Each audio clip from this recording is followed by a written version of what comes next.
You ever check your dipstick and think it's lying to you? That little stick might look fine today, but thousands of F-150 owners are finding out the hard way that Ford buried a problem deep in the engine, a problem that doesn't show up until it's too late. And when it does, the repair bill is closer to $7,800 than it is to a bottle of 5W30. That's the part Ford doesn't put in the brochure. Today we're breaking down the truth about the Gen-5 Coyote, why it's bleeding owners dry, and how you can avoid being the next one stuck without a truck for months while the service desk shrugs. Here's the setup. Ford pitched the newest Coyote as smarter, cleaner, and stronger. Dual injection, belt-driven oil pump, cylinder deactivation for fuel economy. On paper, it looks like progress. But in the real world, that cocktail comes with side effects. Oil consumption, low-pressure events, and leaks that don't stop at a couple drops on your driveway. For some owners, it ends with the engine out of the truck and a bill that would make anyone sick. Let's talk numbers. Across owner forums and NHTSA complaints, the pattern repeats. Oil vanishing at a quart every 1,000 miles. Service writers calling it normal. That's not normal. It's wear. It's friction. It's your bearings and rings begging for help. And if you ignore it because the dealer told you it's fine, you're setting yourself up for the moment the light comes on and the motor knocks. One invoice that's been making the rounds, $7,800 for a short block replacement. That's parts plus labor, out of warranty by 2,000 miles. The truck had just 62,000 on the clock. Another case, same story. Low oil pressure warning after a steep pull. Owner was told to monitor and top off.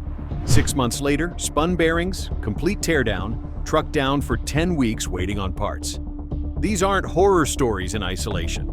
They're stacking up. Why does this happen? Here's where the mechanism matters. The Gen-5 Coyote switched to a belt-driven internal oil pump instead of the older gear-driven design.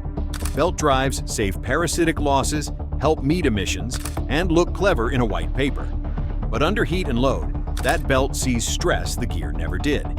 Add cylinder deactivation into the mix, shutting down half the motor under light load, and suddenly your oil pressure is spiking and dropping in ways it never had to before. Thin oil, hot summer day, deactivated cylinders, belt slipping a fraction, and the bearings see metal on metal. Once it starts, it doesn't heal. Now, Ford isn't the only one here with skeletons. GM's lifter collapse is the meme of the decade. Ram's Hemi lifter tick has bankrupted shops and owners alike. But what Ford did with the Gen-5 is different. It's not one spectacular failure. It's a slow bleed. Instead of grenading in dramatic fashion, it chips away. A quart here, a low-pressure chime there, until you're standing in the service bay with a tech holding a flashlight to your scored cam journals. Which is worse, the quick $10,000 bomb or the nagging $1,000 leaks that never stop? Let's put math to it. Say you own a 2025 F-150 with a Coyote. You're driving the average 15,000 miles a year. Oil consumption at 1 quart per 1,000 means 15 extra quarts a year.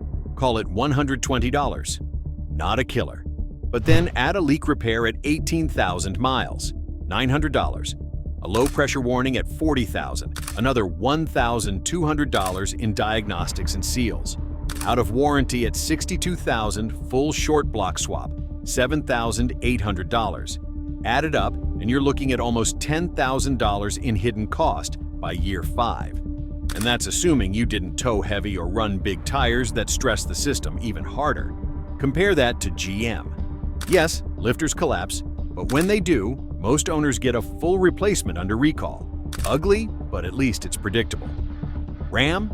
Same. The Hemi tick is infamous, but at least you know the villain. With Ford, the damage sneaks in. That's the betrayal. Ford told buyers this Coyote was smarter. What they didn't say is that smarter meant more complex, more fragile, and more expensive when things go sideways. Owners aren't just angry about the money, they're angry about the downtime. Picture dropping 60 grand on a truck, then having it sit in a bay for 12 weeks waiting on a block while you rent a crossover on your own dime. That's happening right now. And the kicker? Many dealers won't even put it in writing that your consumption issue is abnormal. They want you to accept the slow bleed as the cost of ownership. That's not a partnership. That's a trap. So how do you protect yourself? 3 steps. First, check your oil hot and cold every 1,000 miles during break-in and once a month after. Document everything. Dealers can't argue with logs. Second, push back when you hear, "That's normal." A quart every 1,000 might be within spec on paper, but it's not within spec for your wallet. Insist on a consumption test, and if they refuse, escalate to Ford Corporate. Third, consider extended coverage, not junk aftermarket plans with fine print, manufacturer-backed coverage where the parts list is spelled out. It's boring, but it's the only thing standing between you and a five-figure bill.